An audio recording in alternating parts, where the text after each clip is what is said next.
players and paddles, with their paddles, I mean, please raise your right hand holding your paddle.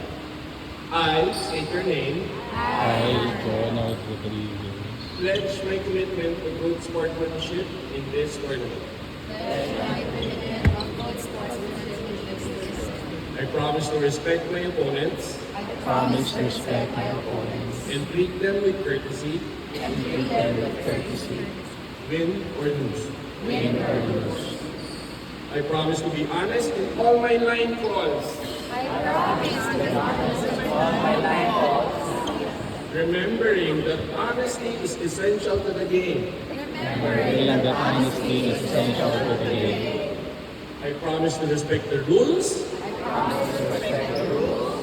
and the officials, keeping my attitude positive Keeping my attitude positive on the court.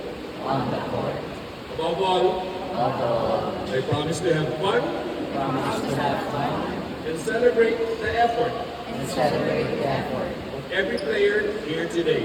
of every player here today. And now, by the power vested in me by the teaching law, I now pronounce you Padel and Prayer. Give me a paddle.